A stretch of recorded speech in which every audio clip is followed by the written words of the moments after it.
अंतरराष्ट्रीय युवा विद्वान, जैन दर्शन में यूनिवर्सिटी टॉप व गोल्ड मेडलिस्ट, जैन सिद्धांत एवं न्याय विषयों को सरलता से समझाने वाले, यूएसए, इंग्लैंड, ऑस्ट्रेलिया आदि अनेक देशों में जैन धर्म की महती प्रभावना करने वाले, पंडित टोडरमल पुरस्कार, युवा विद्वत रत्न आदि अनेक पुरस्कारों से सम्मानित मूर्धन्य विद्वान डॉक्टर संजीव कुमार गोधा जयपुर द्वारा जानिए धर्म का मर्म।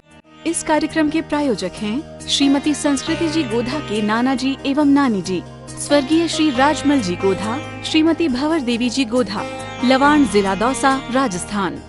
मिथ्यात्व की भूमिका में नरक जाएगा, मिथ्यात्व की भूमिका में निगोद में जाएगा, मिथ्यात्व की भूमिका में चतुर्गति में परिभ्रमण करेगा, मिथ्यात्व की भूमिका में तो पाप होते ही होते हैं। अब इसमें कौन सी वो बात हो गई? सवाल तो ये है कि उस दोष के काल में भी उसे निर्दोष देखा गया। ये चमत्कार है दृष्टि का। ये चमत्कार डेवलप करना है, ये दृष्टिकोण डेवलप करना है, किसी और में नहीं, अपने आप में। नहीं देखेंगे बच्चों में कमियां, नहीं देखेंगे पत्नी में कमी, नहीं देखेंगे हस्बैंड में कमी, नहीं दिखाई देगी हमारे पड़ोसियों में कमियां और दोष, नहीं दिखाई देगी हमारे को, नहीं दिखेंगी हमारे को दोस्तों में कमियां, नहीं देखेंगे। हम क्यों देखें भैया, हम क्यों देखें? गुण ग्रहण का भाव रहे नित, गुण ग्रहण का भाव रहे नित। भैया जो जैसा देखता है वो वैसा बन जाता है। क्षत्र चूड़ामणि का वो है नीति, बड़ी गजब की लौड़िया जी, क्षत्र चूड़ामणि की गजब की नीति है। वादीप सिंह आचार्य देव कहते हैं जो जैसा देखता है वो वैसा बन जाता है। हम नहीं देखते हैं कमियां, हमने बंद कर दिया। हम क्यों देखें भाई साहब? होगा, अरे भाई साहब उसने ऐसा, भाई साहब अरे किया होगा, कोई बात नहीं, किया होगा। कैसा उपगुहन होता है, कैसा उपगुहन होता है, सोचना जरा। वीतरागी संतों का कैसा उपगुहन होता होगा, समंत भद्राचार्य के गुरु का कैसा उपगुहन हुआ था। समझिए आप, मांगनंदी आचार्य के गुरु का कैसा उपगुहन रहा होगा। वीतरागी संतों को निर्दोष देखते समय किस तरह का उपगुहन करते हैं। नारद और रुद्र की उत्पत्ति के बाद में उनके माता पिता जन्म देने के बाद में पुनर्दीक्षित होकर के निर्वाण की प्राप्ति कर ले वे, ये कैसा उपगुहन होता होगा। क्या दृष्टि होती होगी? निर्दोष देखने वाली दृष्टि। निर्दोष देखो, किसके दोष देखें भाई साहब? अपने गुणों को और दूसरे के दोषों को। दोष नहीं दिखाई दे रहे, कमियां तो सब में है। आपको क्या इकट्ठे करना है बोलो? मैं वो प्रसंग सुनाता हूं हमेशा, फूल वाला। एक व्यक्ति गार्डन में घूमने के लिए गया और घूमने के लिए जाने पर अचानक उसको फूल चुन रहा था। वहां पर गार्डन में फूल निकाल रहा था, तोड़ रहा था, और देखते देखते कुछ आवाज आई कानों में कि क्या गलत काम करते हो। चारों तरफ देखा, कुछ दिखाई नहीं दिया, समझ में नहीं आया बात क्या चल रही है, कहां से आ रही है ये आवाज। अचानक देखा तो कोई नन्हा सा पौधा, छोटा सा, वो उससे कह रहा था, भैया क्या गलत काम करते हो। मैं क्या गलत काम करता हूं? बोले फूल चुन लेते हो और कांटों को छोड़ देते हो, कितना गलत काम करते हो। कि भैया इसमें मैं क्या गलत काम कर रहा हूं? ये तो बिल्कुल सही काम है, यही करना चाहिए।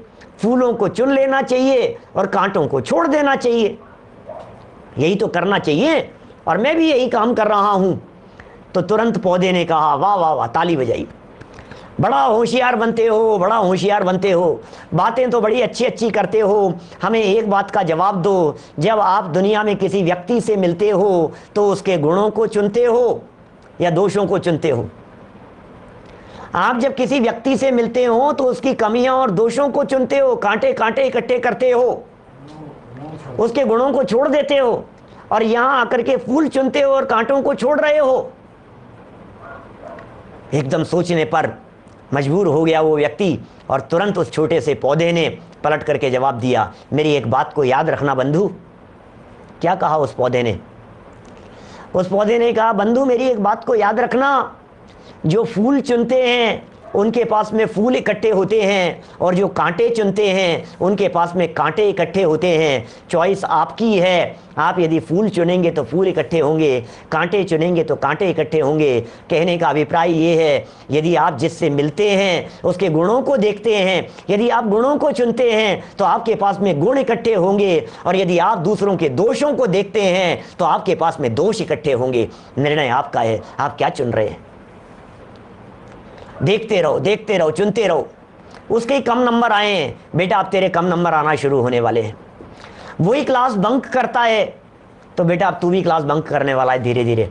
वो देखो कितने नालायक हैं, उसकी सास को देखा है कितनी खतरनाक है, उनकी बहू को देखा है कितनी खतरनाक है, तो इसका मतलब तुम्हारे में भी वही गुण डेवलप होने वाले हैं। ये समझ लीजिए आप, जो जैसा देखते हैं वे वैसा बन जाते हैं। अच्छाइयों को देखिए, गुणों को देखिए, अरे गुणों को देखिए, क्या कह रहा हूं मैं, ऐसे गुणवान तत्व को देखिए जो तत्व इस देह देवालय में विराजमान है, वो चैतन्य आत्म तत्व, वो गुणों की खान है, उसे देखिए, वो है देखने लायक। राग मत देखिए, कषाय मत देखिए, क्या कषाय मत देखिए, विकार मत देखिए, दोष मत देखिए, अपराधियों के अपराध मत देखिए। कोई बात नहीं, किए अनंत बार अपराध किए हैं, अनंत बार पाप किए हैं। पास्ट को मत देखिए, फ्यूचर को देखिए, भूतकाल को मत देखिए, की हुई गलतियों को मत देखिए, आप निर्दोष देखिए। भगवान महावीर स्वामी ने भी अतीत काल में बहुत पाप किए थे, ऋषभदेव स्वामी ने भी अतीत काल में बहुत पाप किए थे। आपको पता है, एक दिन महावीर स्वामी के सामने जाकर के मैं खड़ा हो गया और मैंने कहा, प्रभु क्या कितने राग द्वेष कषाय मायाचार सब कुछ दिखाई दे रहा है, हमारी तो हालत बहुत खराब है। तो महावीर स्वामी ने कहा, अरे तू भूल गया, अपन लोग साथ में ही तो थे निगोद में, नित्य निगोद में अपन लोग साथ में थे, अनंत काल अपन ने नित्य निगोद में साथ में बिताया है। वहां से निकल आए, हमने पॉजिटिव एटीट्यूड रखा, हमने अनंत गुण स्वभावी आत्मा को देखा, ज्ञायक को देखा, और हम परमात्मा बन गए, और तू दोषों को ही देखता रह गया, इसलिए संसार में भटक रहा है। तो मैंने कहा, प्रभु अब क्या करूं? बोले, दोष देखना बंद कर और निर्दोष देखना शुरू कर। निर्दोष देख और निर्दोष बन जा। क्या वीतरागी को लख वीतरागी बनो, फिर समझ लो कि भव भव का फेरा गया। अरे वीतरागियों को देख करके वीतरागी बनो, रागियों को देख देख करके रागी बनने की जरूरत नहीं है, कषाइयों को देख करके कषाई बनने की जरूरत नहीं है, पापियों को देख करके पापी बनने की जरूरत नहीं है। परमात्मा को देखो, परमात्मा जैसा स्वरूप आपके देह देवालय में विराजमान है उसको देखो। कमियां देख देख करके क्या होगा, ये कमियां चुनता रहता है, ये कमियों को इकट्ठे करते रहता है, ये दूसरे के लिए सबूत इकट्ठे करता रहता है। ऐसा ऐसा ऐसा ऐसा किया था, ऐसा किया था, इन्होंने ऐसा किया था, इन्होंने ऐसा कर दिया था, इन्होंने उसके साथ ऐसा किया था, इन्होंने मेरे साथ ऐसा किया था, इन्होंने मेरे साथ 2 महीने पहले ऐसा किया था, मैं कैसे भूल सकता हूं, इन्होंने 15 साल मेरे पास में ऐसा मेरे साथ ऐसा किया था, मैं कैसे भूल सकता हूं। मत भूल, तू यही याद रख, यही याद रख। तेरे बुद्धि को कचरा बना ले इन सारी चीजों का स्टोरेज बना करके, यही याद रख। ये वीतरागी संत तुम्हें परमात्मा कह करके पुकार रहे हैं। ये वीतरागी संत कह रहे हैं, अरे दुर्लभ मनुष्य जन्म मिला है, अरे गाथाएं याद करने के लिए मिला है, तुम गालियां याद रख रहे हो, क्या कर रहे हो? यहां वीतरागी संत सम्मान कर रहे हैं, तुम उसे याद नहीं रखते। तुम क्या याद रख रहे हो?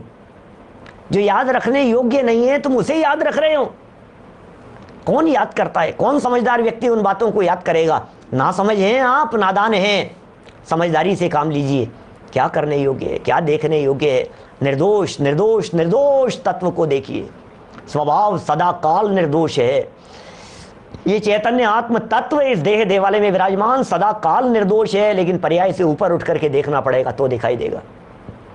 ऊपर उठ करके देखो, वर्तमान अवस्था को मत देखो, अवस्थाओं से ऊपर उठ करके देखो, अवस्थाओं से पार देखो, आपको आनंद आएगा। अरे दिखेगा वो तत्व जो अंदर देखने योग्य है, वो तत्व दिखाई देगा। लेकिन क्या करें, कहावत है ना इस तरह की, प्रसंग सुना होगा आपने, बहुत बड़े व्हाइट बोर्ड के ऊपर यदि कहीं एक ब्लैक डॉट लगी हुई हो तो वो ब्लैक डॉट दिखाई देती है, पूरा व्हाइट नहीं दिखाई देता है। क्या करें? क्या ये पूरा कुर्ता है, सफेद कुर्ता है, यहां एक निशान लगा हुआ हूं ना अभी, तो सिर्फ ये निशान आपको दिखाई देगा, पूरा व्हाइट नहीं दिखाई देगा। क्या करें भैया? वही पर्याय धन्य है जो पर्याय पर्याय को देखना छोड़कर अपने स्वभाव को देखती है। वो पर्याय पूज्य हो जाती है, वो पर्याय धन्य हो जाती है। उस पर्याय की महिमा है, ये उपगूहन के माध्यम से सिखा रहे हैं। यहाँ देखिए बड़ी गजब की चर्चाएं हैं। सामर्थ्यहीन लोग हैं जी, क्या करें? दुनिया में ऐसे सामर्थ्यहीन लोग हैं जो क्या कर रहे हैं, जो निंदा कर रहे हैं। देखो लिखा इन्होंने, स्वयं शुद्ध श्री जिनेंद्र भगवान के द्वारा उपदिष्ट, शुद्ध जिनेंद्र भगवान के द्वारा उपदिष्ट जैन मार्ग, उस जैन मार्ग की अज्ञानियों के द्वारा और सामर्थ्यहीन लोगों के द्वारा। समझ ही नहीं थी, अकल ही नहीं थी, क्या बोल रहे हैं, कुछ होश ही नहीं है और कुछ भी कहते हैं। ऐसे सामर्थ्यहीन लोगों के कारण से उत्पन्न हुई निंदा उत्पन्न हो गई है। कोई बात नहीं, छिपा लीजिए उसे। उस निंदा को जैसे हो वैसे दूर करना, उस निंदा को जैसे हो वैसे दूर करना, ये उपगुहन अंग कहलाता है। उगाड़ना नहीं, बताना नहीं। एक ज्ञानी की निंदा में अनंत ज्ञानियों की निंदा है। आपको पता है कैसे वर्णन किए इस उपगुहन अंग में? शास्त्रों के वर्णन यदि उठा करके देखेंगे तो आपको ऐसा पता लगेगा, ऐसी ऐसी बातें कही है, ऐसी ऐसी बातें कही है उनमें। ओह, किसी मुनिराज की निंदा नहीं करना, किसी ज्ञानी की निंदा नहीं करना, किसी विद्वान की निंदा नहीं करना, उनकी रंच मात्र कभी आलोचना नहीं करना। आपको कमी दिखाई दे रही हो तो भी कमी की चर्चा मत करना। और सच में यदि आप उनके हितैषी हैं, प्रियंक भाई, सच में यदि आप उनके हितैषी हैं तो आप उन्हें अपने पास में बुला करके उन्हें उनकी गलती अकेले में बता देना। अकेले में बता देना यदि आप सच में उनके हितैषी हैं, मित्र हैं तो। उजागर मत करना, घोषणा मत करना, ढिंडोरा मत पीटना, नहीं तो पता है क्या होगा। वीतरागी संत कहते हैं, अरे एक व्यक्ति के गलती की सजा सारे जिन शासन को भुगतनी पड़ेगी।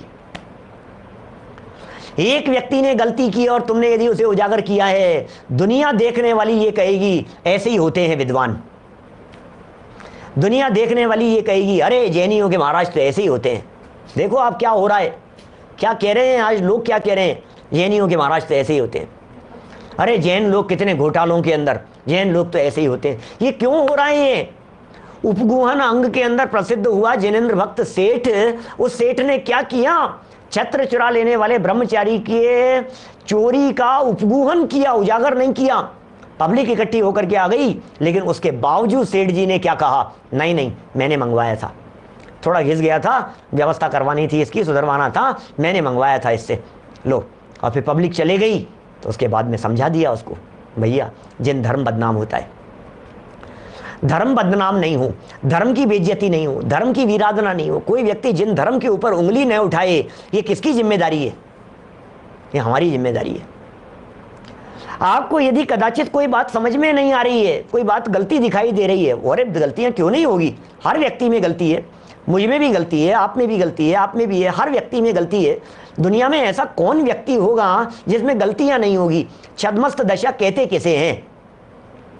सदोष जीवन, वर्तमान पर्यायों में सदोष जीवन रूप अवस्था का नाम, सदोष जीवन रूप अवस्था का नाम छद्मस्त दशा है।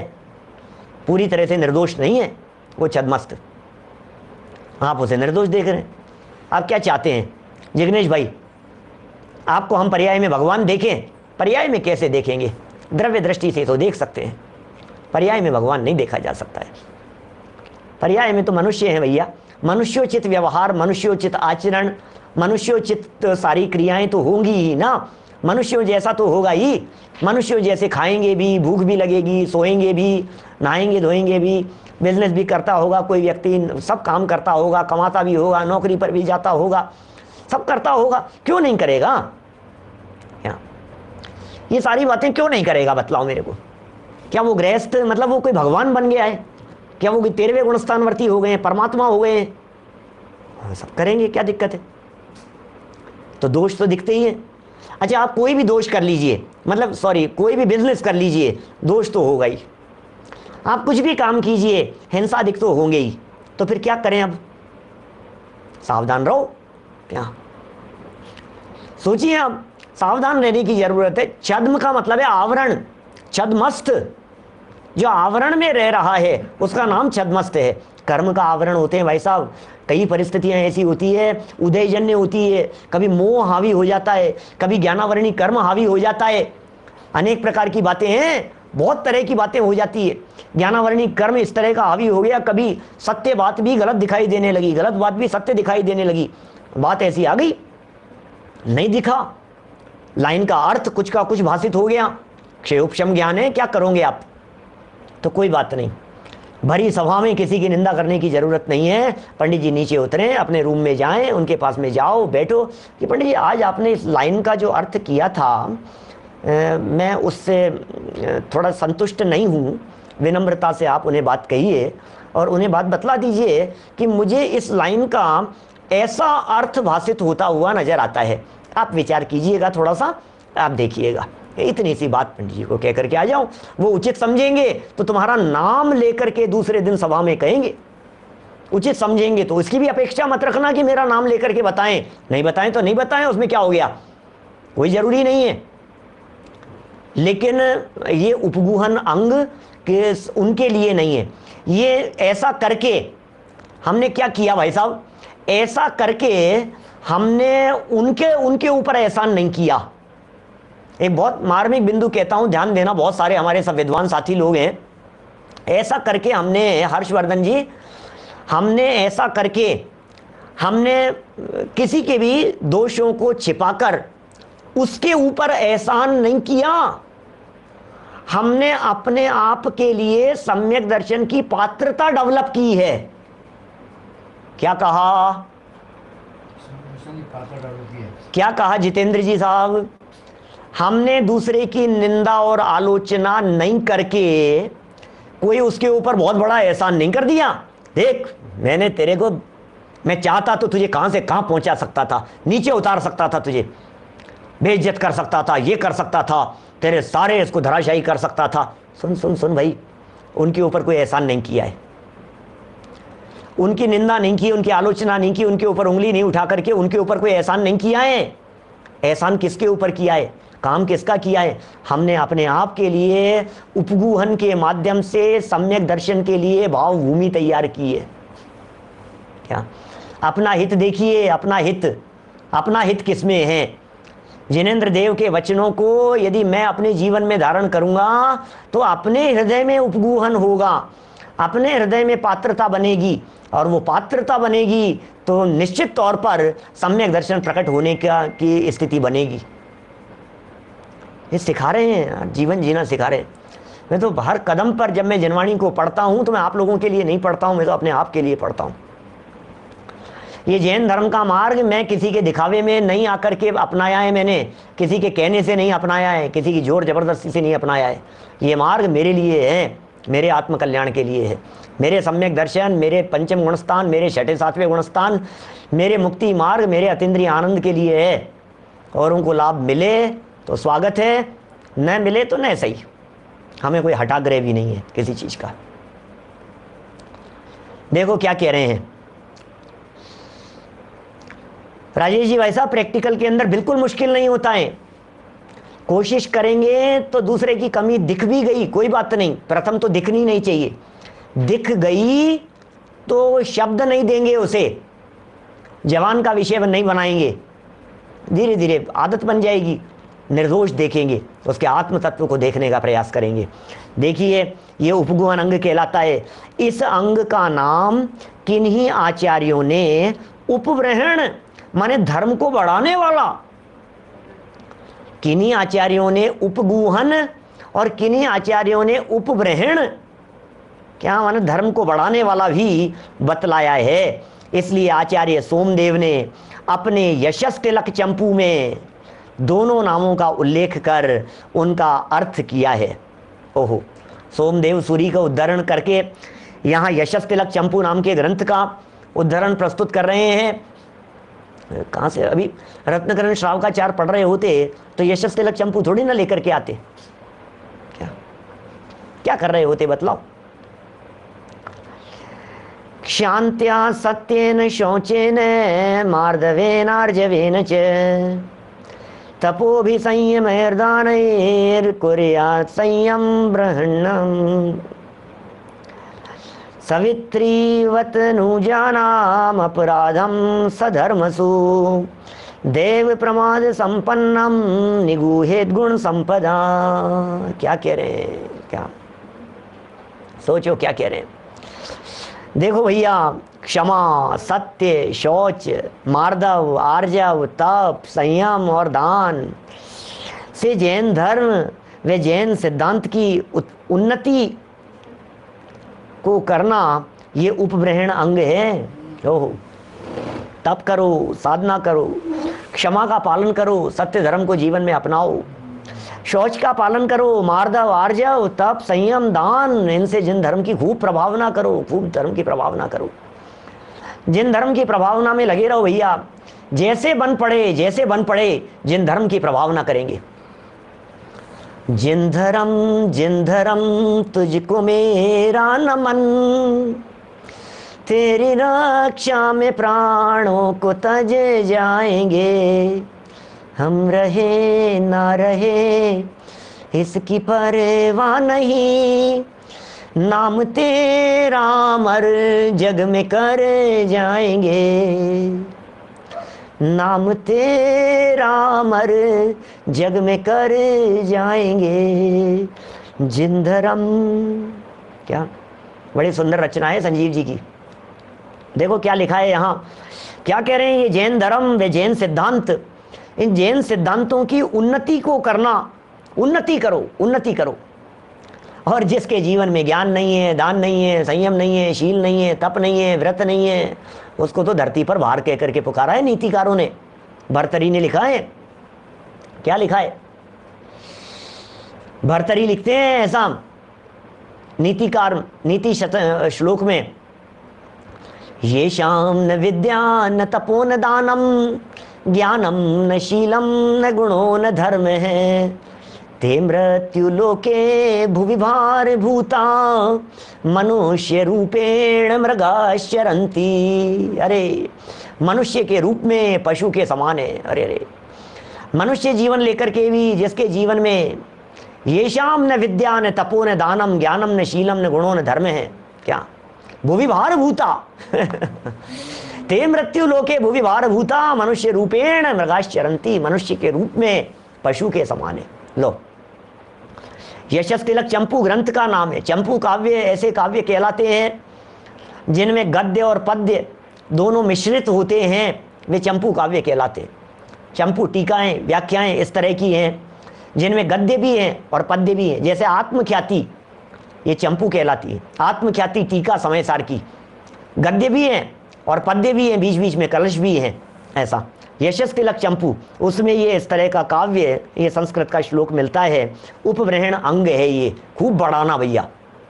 जैसे माता अपने पुत्रों के दोषों को छिपाती है, ओह माता जिस तरह से अपने पुत्र के दोषों को छिपाती है, ओह क्या कह रहे हैं भाई साहब, माता जिस तरह से छिपा रही है, अपने पुत्र के दोषों को छिपा रही है।